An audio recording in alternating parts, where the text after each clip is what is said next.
Hello friends, now we are going to start with issue of debentures as collateral security. सबसे पहले हमें ये समझना है कि कोलैटरल सिक्योरिटी का मतलब क्या होता है।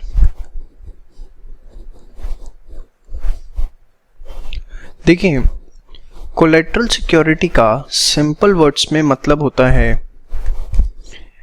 Additional security. अब एडिशनल सिक्योरिटी क्या है, ध्यान से समझिए। सपोज XYZ लिमिटेड ने HDFC बैंक को अप्रोच किया, XYZ लिमिटेड बैंक ने HDFC बैंक को अप्रोच किया फॉर लोन, ठीक है। XYZ लिमिटेड ने इसके लिए बिल्डिंग को, अपनी जो XYZ लिमिटेड की बिल्डिंग है उसको मोर्टगेज रखा, ठीक है। बिल्डिंग की जो मार्केट वैल्यू है वो से 1 करोड़ है। अब XYZ लिमिटेड ने लोन का HDFC से बैंक से डिमांड किया 80 लाख रुपीस, ठीक है। बट HDFC बैंक को लगता है कि कल दिन इस बिल्डिंग की वैल्यू जो है वो कम हो सकती है, और अगर सपोज ये बिल्डिंग की वैल्यू कम हो गई और XYZ ने डिफ़ॉल्ट कर दिया तो शायद उसका सारा लोन का अमाउंट रिकवर ना हो पाए। तो HDFC बैंक ने ये जो इन्होंने बिल्डिंग मोर्टगेज रखी है, इसको तो हमने नाम दिया प्राइमरी सिक्योरिटी। क्या नाम दिया? Primary security. तो HDFC बैंक ने apart from the primary security additional security भी डिमांड करी कि आप हमारे पास कुछ कोलैटरल सिक्योरिटी भी रखवाओ, कुछ एडिशनल सिक्योरिटी भी रखवाओ, सो दैट अगर कल दिन आप डिफ़ॉल्ट करते हैं और हम प्राइमरी सिक्योरिटी से सारा का सारा अमाउंट रिकवर नहीं कर पाते तो हम आपकी कोलैटरल सिक्योरिटी से अमाउंट रिकवर कर सकें। तो वहाँ as a additional security company can issue the debentures. Debentures can be collateral security. समझ में आई बात? तो इस केस के अंदर कोलैटरल सिक्योरिटी तभी यूज़ की जाती है जब प्राइमरी सिक्योरिटी सफिशिएंट नहीं है to cover up the debt. समझ में आ गया? तो मैं एक नोट्स में लिख रहा हूँ, ज़रा ध्यान से देखिए। कोलैटरल, ये नोट करिए आप साथ साथ, security is the additional security provided for raising dates.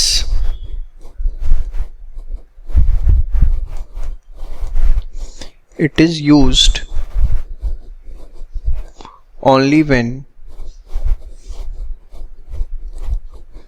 primary security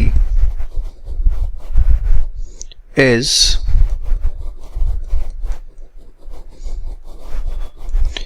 insufficient to cover up debts, to cover up debts, ठीक है। और सेकंड चीज, company can issue debentures as collateral security. Company जो है डिबेंचर्स को एज कोलैटरल सिक्योरिटी इशू कर सकती है। चलिए, अब इसके बाद इसका अकाउंटिंग ट्रीटमेंट क्या होता है उसकी बात करते हैं हम। अकाउंटिंग ट्रीटमेंट, ध्यान से देखिए, एक एक चीज बहुत इंपॉर्टेंट है जो मैं आपको बता रहा हूं। देखिए, सबसे पहले आपने बैंक लोन लिया है फॉर रेजिंग बैंक लोन। अगर आपने बैंक लोन लिया है तो बैंक लोन लेने की एंट्री क्या होती है? Bank account debit to bank loan account, जो भी आपने अमाउंट लिया है लोन का, ठीक है। अब इसके बाद issue of debenture as collateral security, इसका क्या ट्रीटमेंट होगा? देखिए इसकी ट्रीटमेंट हमारे पास दो है। मेथड 1, हम उसकी कोई भी एंट्री ना करें, और बट कॉमन है, अगर हम कोई चीज़ ऐसे सिक्योरिटी रखते हैं तो हम उसकी कोई एंट्री भी नहीं करते। हमने लोन लिया उसकी तो एंट्री करते हैं, बट आपने बिल्डिंग मॉर्टगेज करी या कुछ भी करा तो हम उसके कोई एंट्री रिकॉर्ड नहीं करते, सिर्फ उसको नोट्स टू अकाउंट्स में एक्सप्लेन करते हैं। तो मेथड 1 है कि आप जो आपने डिबेंचर्स एज कोलेट्रल दिए उसकी कोई एंट्री ना करें। Method 2, record the journal for issuing debentures as collateral, और वो एंट्री क्या होगी? Debenture suspense account debit to debenture account. जितने के आपने डिबेंचर इशू किए हैं उसके लिए आपने कर दिया डिबेंचर सस्पेंस टू डिबेंचर। देखिए जस्ट एक फेक एंट्री है, मतलब एज सच तो कायदे से हम कुछ भी सिक्योरिटी प्रोवाइड करते हैं उसकी एंट्री नहीं होती, बट फिर भी still you want to show, तो आपने डिबेंचर इशू किया इसलिए आपने डिबेंचर को क्रेडिट कर दिया। बट आप देखो ऊपर क्या लिखा हुआ है, debenture suspense, it's a suspense, मतलब there is no reason that why we are debiting, just we are debiting it क्योंकि हमें डुअल एस्पेक्ट कॉन्सेप्ट फॉलो करना है। समझ में आई बात? तो मेथड 1 की हम कोलेट्रल की एंट्री ना करें, और मेथड 2 अगर करते हैं तो डिबेंचर सस्पेंस टू डिबेंचर। अब इसे कैसे बैलेंस शीट में प्रेजेंट किया जाता है और कैसे इसके ऊपर क्वेश्चन आ सकता है वो मैं आपके साथ डिस्कस करता हूँ। ध्यान से देखिए, सपोज आपको क्वेश्चन दिया XYZ limited took a bank loan of rupees 50 lakh and mortgaged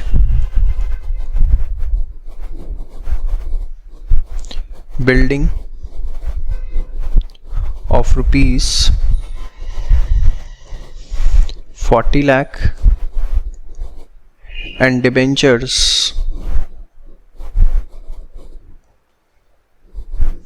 as collateral security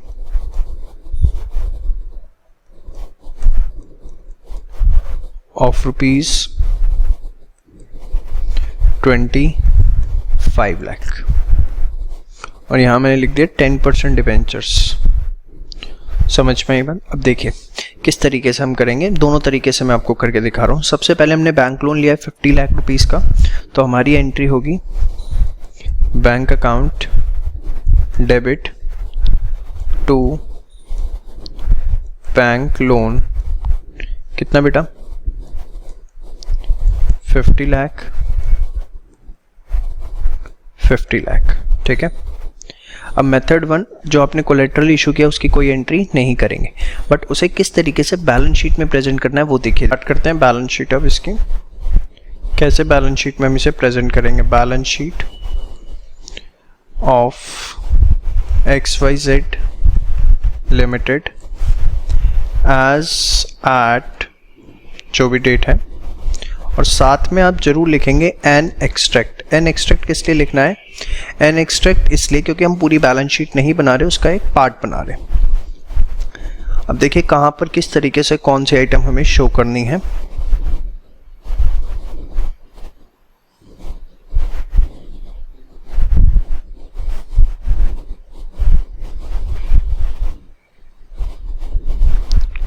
amount details particulars, वो डिटेल्स नहीं, उसको आप नोट नंबर कर लीजिए प्लीज।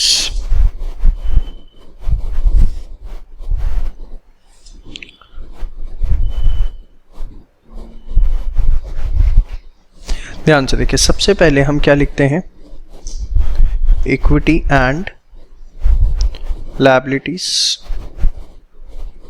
वही मैंने यहाँ पर लिखा equity and liabilities. Equity and liabilities में सबसे पहले हमारा आता है शेयर होल्डर्स फंड। ये सब चीज़ें आपको बेसिक हैं जो लिखनी ही लिखनी है, आप इसको कट नहीं करेंगे। Share holders fund. सेकंड हम क्या लिखते हैं, नॉन करंट लायबिलिटी, यस और नो। अब इसके अंदर हमारा सबसे पहला कंपोनेंट आता है लॉन्ग टर्म बोरोइंग्स। उस लॉन्ग टर्म बोरोइंग्स के अंदर नोट नंबर 1 आपने बनाया और जो भी आपका बैंक लोन का अमाउंट है दैट इज ₹50 लाख, वो आपने उसके अंदर लिख दिया। अब आपने यहाँ पर लिखा अपना note number 1 long term borrowings. पूरा आपको करके दिखाना पड़ेगा, कोई शॉर्टकट इसके अंदर आपका नहीं चलने वाला। लॉन्ग टर्म बोरोइंग्स, इसके अंदर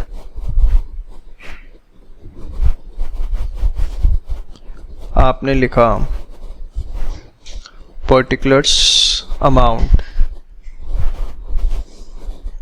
और यहाँ पर आपने लिख दिया बैंक लोन। बैंक लोन कितने का, 50 लाख। लेकिन सिर्फ बैंक लोन लिखने से बात नहीं बनने वाली, आपको पूरा यहाँ लिखना पड़ेगा। क्या, ध्यान से देखिए, bank loan raised against primary security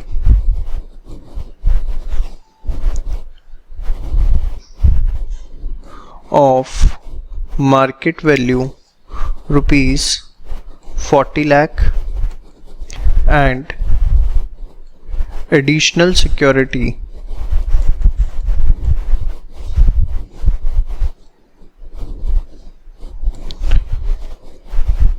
of rupees,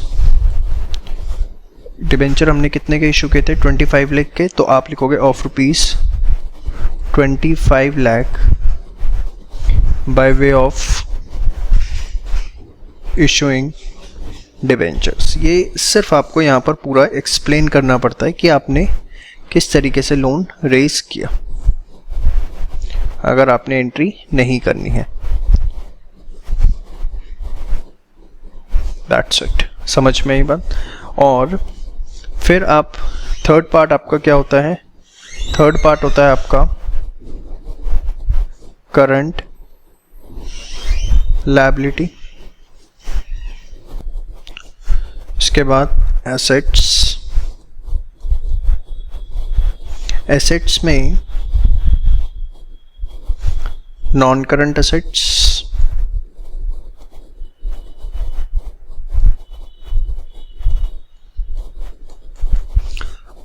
इसके अंदर कोई अमाउंट नहीं है तो आप इसे ऐसे क्रॉस डाल दीजिए। नॉन करंट एसेट्स जो भी what ever the amount is, कुछ नहीं है। और फिर करंट एसेट्स में आपने लिखा बैंक कितना, 50 लाख। इस तरीके से ही आपको पूरा का पूरा कंप्लीट करना है। यहाँ पर टोटल में गलती से भी अमाउंट मत लिख देना, सिर्फ 2 लाइनें डाल के आपको छोड़ना है, कहीं आप अमाउंट लिख दो, क्योंकि यहाँ पर अभी कोई अमाउंट नहीं है। तो इस तरीके से मेथड 1 में हमें करना है। हमने सिंपल एंट्री करी, बैलेंस शीट प्रेजेंट करी और बैलेंस शीट में एक हमारा नोट्स 2 बना जिसके अंदर हम ये सारी चीज़ें लिख कर आनी है। ठीक है, आप ये पहले मेथड 1 पूरा का पूरा नोट डाउन करिए। मेथड 1 कौन सा है, जिसमें हमने कोई एंट्री नहीं करी है। ठीक है,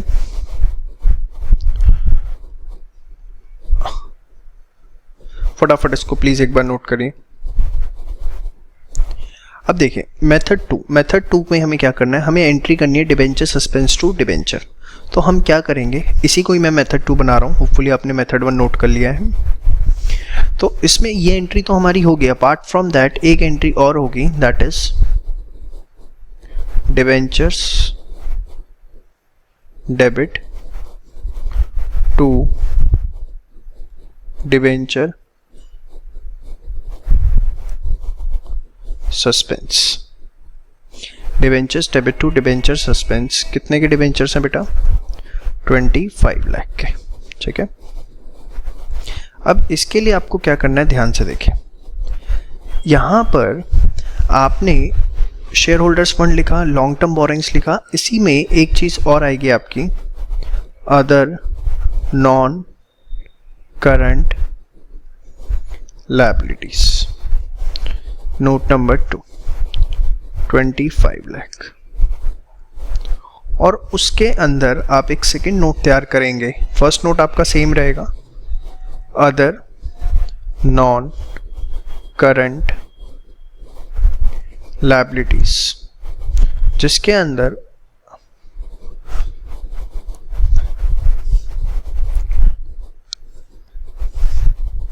आप शो करेंगे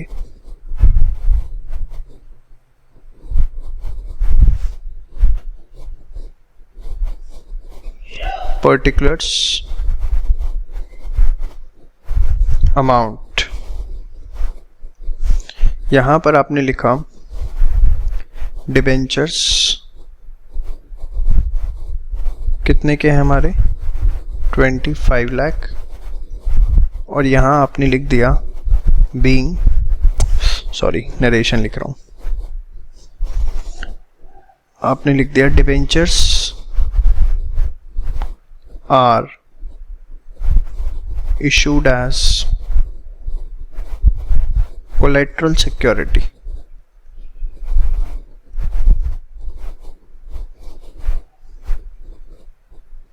against बैंक लोन। इसको आप लॉन्ग टर्म बोरिंग्स के अंदर गलती से भी नहीं दिखाएंगे, ये हमारी बोरिंग्स नहीं है, ये तो हमने एक सिक्योरिटी की तरह इशू किया है, ठीक है बेटा। और इसके बाद यहाँ पर एक जो नया चेंज आएगा बैलेंस शीट के अंदर, वो क्या कि जो आपका नॉन करंट असेट्स हैं, ओहो,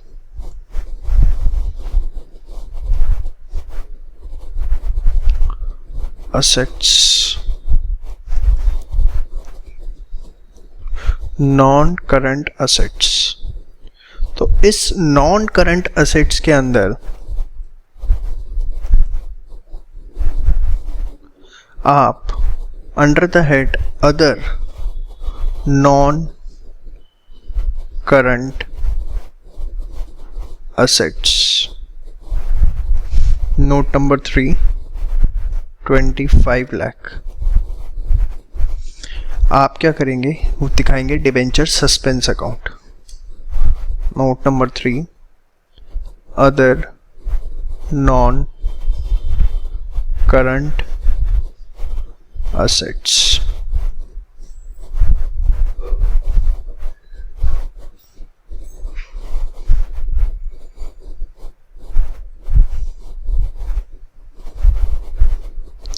अमाउंट पर्टिकुलर्स, यहां आपने लिखा डिबेंचर सस्पेंस, और डिबेंचर सस्पेंस आपका कितने से आ गया? 25 लाख रुपीस से। तो मेथड 2 के अंदर थोड़ी सी बैलेंस शीट की प्रेजेंटेशन बढ़ जाती है, जैसा आप देख रहे हैं कंपैरेटिवली, ठीक है। और मेथड 1 के अंदर तो सिंपल था। तो ये था issue of debentures as collateral security, जो आपसे एग्जाम के अंदर पूछा जा सकता है। होपफुली आपको सारी बातें समझ में। Thank you so much.